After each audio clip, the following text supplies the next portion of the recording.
Hello friends, नमस्कार। स्वागत है आप सभी का स्टडी विद ज्ञान प्रकाश में। देखिए, आज का वीडियो आपके लिए बहुत ही इंपॉर्टेंट है।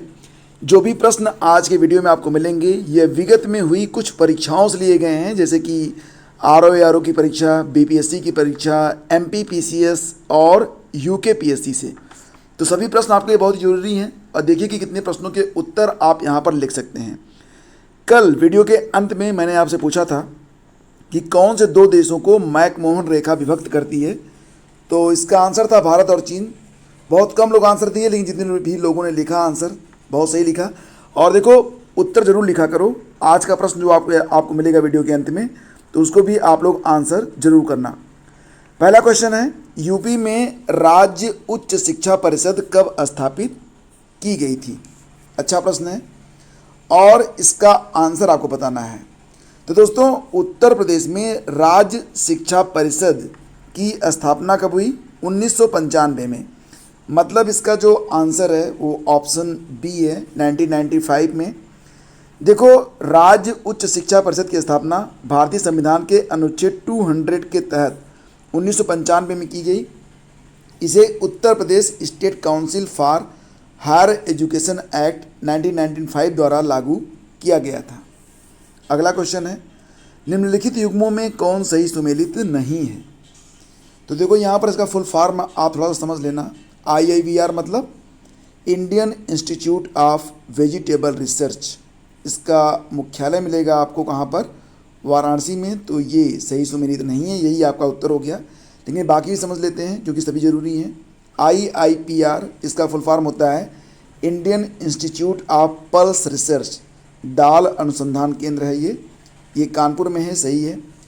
IVRI इंडियन वेजिटेनरी रिसर्च इंस्टीट्यूट, इसका हेडक्वार्टर मतलब कहाँ पर ये स्थित है? तो इज्जत नगर में। और IGFRI ये क्या है? Indian grassland and fodder research institute. इसकी स्थापना कब हुई थी? 1962 में हुई थी। कहाँ पर स्थित है? झांसी में।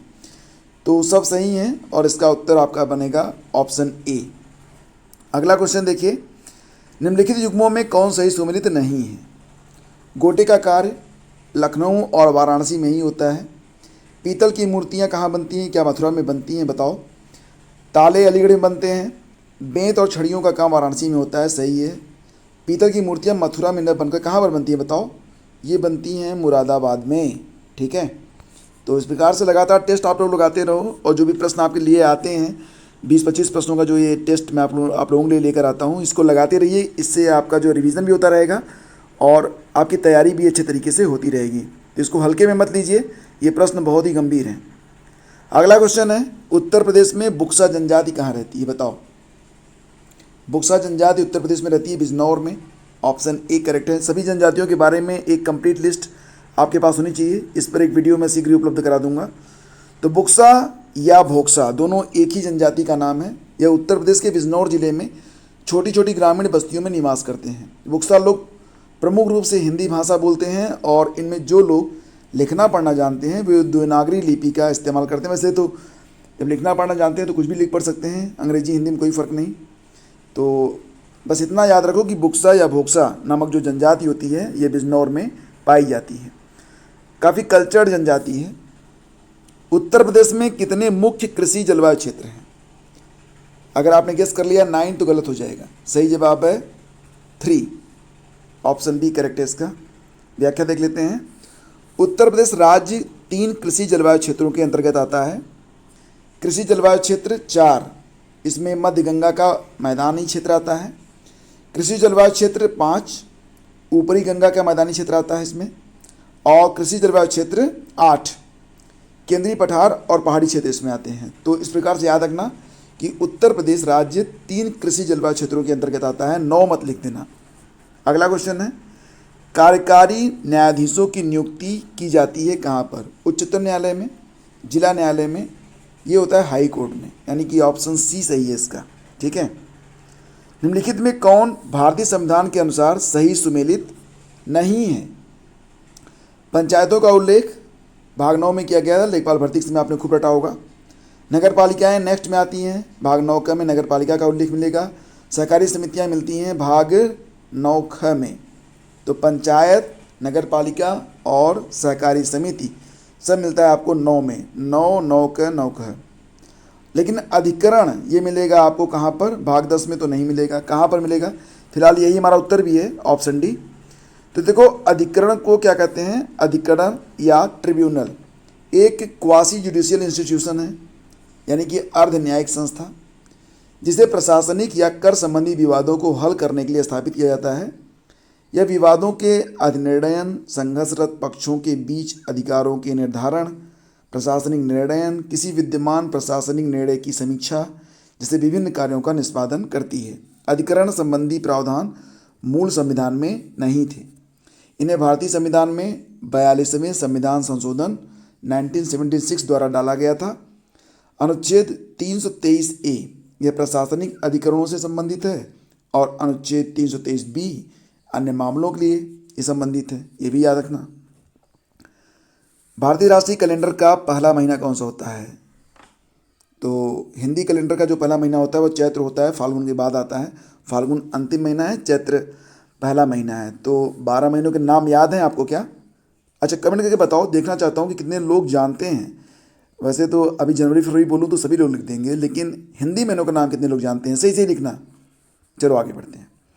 नवरात्रि को सरस्वती पूजा के रूप में किस राज्य में मनाया जाता है? तो नवरात्रि ज़्यादातर दुर्गा पूजा के रूप में मनाई जाती है, लेकिन सरस्वती पूजा के रूप में मनाया जाता है इसे कहाँ पर, केरल में। तो ऑप्शन ए करेक्ट है, याद रखना, ठीक है। और केरल के जो अन्य त्यौहार हैं उसमें एक ओणम आता है, एक विशु आता है, एक त्रिशूर पूरम आता है, एक थेयम आता है। त्रिशूर पूरम को कई बार लोग त्रिपुरा का मान लेते हैं, गलत हो जाता है। त्रिशूर पूरम केरल का त्यौहार है, रट लेना इसको। वायुमंडल की लंबवत संरचना में, मतलब ये पृथ्वी हो गई तो ये पहली परत, दूसरी परत, तीसरी परत, चौथी परत, पांचवी परत, छठी परत। तो लंबवत संरचना में सबसे निचली जो परत होगी कौन सी होगी? तो ये बोली जाती है क्षोभ मंडल, अंग्रेजी में इसे कहते हैं ट्रोपोस्फियर। ये देख सकते हैं आप यहाँ पर। तो ये आप देखिए ट्रोपोस्फियर है, उसके बाद ओजोन लेयर है, फिर स्ट्रेटोस्फियर है, फिर मेसोस्फियर है, उसके बाद थर्मोस्फियर है, फिर एक्सोस्फियर है, ठीक है। तो इस प्रकार समझिए आप इसको।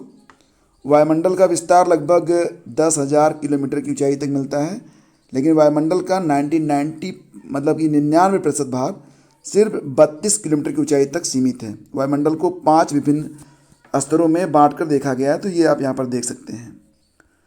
उसके बाद आगे बढ़ते हैं। क्षोभ मंडल या ट्रोपोस्फियर में कितनी प्रति लीटर, मतलब क्या होता है क्षोभ मंडल में, जब आप ऊपर जाते हैं ना तो यहाँ पर तापमान जो है गिरता जाता है।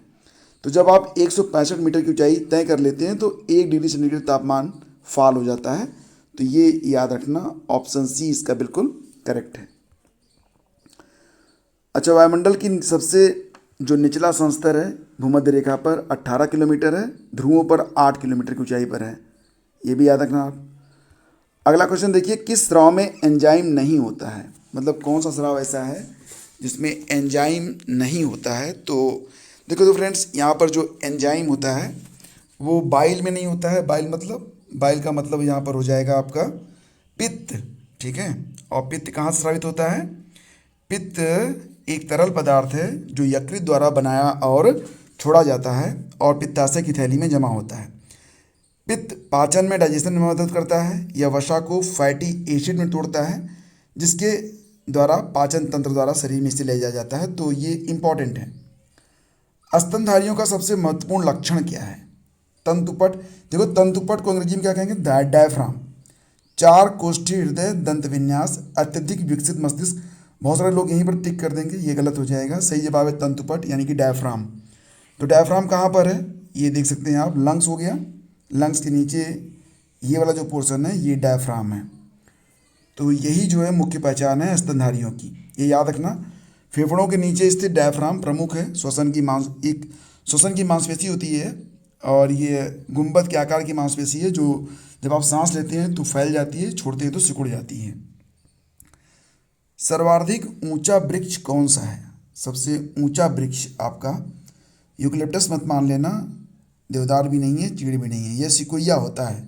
भारत में कम मिलता है, यह अन्ना के बराबर ही है, लेकिन ये बहुत ऊंचा वृक्ष होता है। आप देख सकते हैं यहाँ पर इसको। इस पेड़ की लंबाई 5 मीटर से लेकर 30 मीटर तक होती है और यह पेड़ 120 1000 लीटर तक पानी अपने अंदर जमा कर सकता है। यह पेड़ अफ्रीका के अलावा मेडागास्कर, ऑस्ट्रेलिया, भारत और सिलोन यानी कि श्रीलंका में भी मिलता है। पौधे सूर्य के प्रकाश के कितने प्रतिशत का उपयोग करते हैं? ये प्रश्न यूपी ट्रिपल सी में किसी परीक्षा में पूछा गया था, मुझे याद है। तो सूर्य के प्रकाश का लगभग 8 से 10% भाग ही पौधे इस्तेमाल करते हैं। तो ऑप्शन ए इसका करेक्ट है, ठीक है। नाभिकीय विखंडन में कौन सी किरणें नहीं निकलती हैं? तो नाभिकीय विखंडन देखो फ्रेंड्स, गामा किरण तो निकलती है, अल्फा किरण भी, बीटा किरण भी है, औरक्त नहीं निकलती है, यही हमारा आंसर बनेगा। औरक्त किरणें नहीं निकलती हैं। औरक्त किरणों को अंग्रेजी में कहते हैं इंफ्रारेड, ये आप समझ रहे होंगे अब आप, ठीक है। स्टेनलेस स्टील किसके द्वारा कोरोजन या संक्षारण को रोकता है? देखो फ्रेंड्स, स्टेनलेस स्टील जो होता है ना, ये इसमें क्रोमियम होता है। स्टेनलेस स्टील में क्या क्या मिलता है? ये एक फेरिक होता है, कापर होता है और निकल होता है। सॉरी, इसमें इसका जो एग्जैक्ट है मैं आपको बताता हूँ। देखो यहाँ पर स्टेनलेस स्टील में आपको क्या क्या मिलता है? लोहा, निकल और क्रोमियम, ठीक है। मतलब लोहा, निकल और क्रोमियम। क्रोमियम कितना होता है इसमें? क्रोमियम होता है लगभग 10.5%, याद रखना। अच्छा, एक जर्मन सिल्वर होता है धातु, वो कैसे बनता है? तो जर्मन सिल्वर में कापर होता है, जिंक होता है और निकिल होता है, ये याद रखना। और एक निकल स्टील बनता है जिसमें सिर्फ का मतलब लोहा और निकल होता है, तो ये याद रखना, इम्पोर्टेंट है। फिर देखिए अगला क्वेश्चन है कि इलाहाबाद से पहले, अभी वर्तमान में यूपी का जो हाई कोर्ट है कहाँ पर मिलेगा आपको? तो इलाहाबाद में मिल जाएगा। इसकी एक बेंच लखनऊ में भी है। तो इलाहाबाद से पहले हाई कोर्ट उत्तर प्रदेश में कहाँ स्थित था? मतलब इलाहाबाद तो आया, मूल रूप से स्थापित किया गया था आगरा में, ठीक है। तो ये याद रखना आप। देखो 1866 में आगरा में हाई कोर्ट की स्थापना हुई थी उत्तर प्रदेश की, और यह उसी जगह पर था जहां आज दीवानी कचहरी है। 3 साल बाद 1869 में इसे अस्थायी रूप से इलाहाबाद यानी कि वर्तमान प्रयागराज में ट्रांसफ़र किया गया। ओके, चलो अगला क्वेश्चन है, कौन उत्तर प्रदेश और उत्तराखंड दोनों राज्यों के मुख्यमंत्री रहे हैं? तो आपके ऑप्शन में सही हो जाएगा इसका ऑप्शन सी, नारायण दत्त तिवारी। तो देखो फ्रेंड्स, नारायण दत्त तिवारी का काफ़ी जो है विशद राजनीतिक करियर रहा। उत्तर प्रदेश के 3 बार मुख्यमंत्री रहे, 76-77 में रहे, उसके बाद 84-85 में रहे, फिर 88-89 में रहे। उत्तराखंड के मुख्यमंत्री बने 2002 से 2007 के लिए। 1986 और 1988 के बीच उन्होंने प्रधानमंत्री राजीव गांधी के मंत्रिमंडल में पहली बार विदेश मामलों के मंत्री और फिर वित्त मंत्री के रूप में भी काम किया। उन्होंने 2007 से 2009 तक आंध्र प्रदेश के राज्यपाल के रूप में भी काम किया था। उत्तर प्रदेश के राज्यपाल रहे कौन से व्यक्ति बाद में उपराष्ट्रपति और राष्ट्रपति बने? तो इनका नाम है वीवी गिरी, दैट इज वाराह वेंकट गिरी। ये यूपी के राज्यपाल रहे, बाद में उपराष्ट्रपति और राष्ट्रपति भी बने थे। तो वीवी गिरी के बारे में जान लीजिए, इनका पूरा नाम था वराहगिरी वेंकट गिरी, वराहगिरी वेंकट गिरी या वीवी गिरी। जन्म हुआ था 1894 में, डेथ हुई 24 जून 1980 में। भारत के राजनेता और देश के तीसरे उपराष्ट्रपति तथा चौथे राष्ट्रपति थे। जन्म हुआ था ब्रह्मपुत्र ओडिशा में। 1975 में भारत के सर्वोच्च नागरिक अलंकरण भारत रत्न से इन्हें सम्मानित किया गया था। अच्छा, मोस्ट इंपॉर्टेंट क्या है? वीवी गिरी भारत के पहले कार्यवाहक राष्ट्रपति थे। ये रट लेना, एग्जाम में देखो आजकल कुछ भी पूछ लिया जाता है, एग्जामिनर के मन की बात है, तो जो कठिन हो प्रश्न उसको तो ध्यान में रखा करो। आज का प्रश्न है जिसका उत्तर आपको लिखना है। प्रश्न आसान भी है और भरोसा है कि सभी लोग लिखेंगे। उत्तर प्रदेश के 1922 में किस दुर्घटना के बाद असहयोग आंदोलन गांधी जी ने वापस ले लिया था? आसान सा प्रश्न है, उत्तर लिखिएगा। कुछ और भी क्विज लगाने के लिए आप टेलीग्राम चैनल पर आ सकते हैं, स्टडी विद ज्ञान प्रकाश। ज्वाइन करना चाहते हैं तो लिंक वीडियो के डिस्क्रिप्शन में है, जाकर ज्वाइन कर लीजिए। Thank you so much.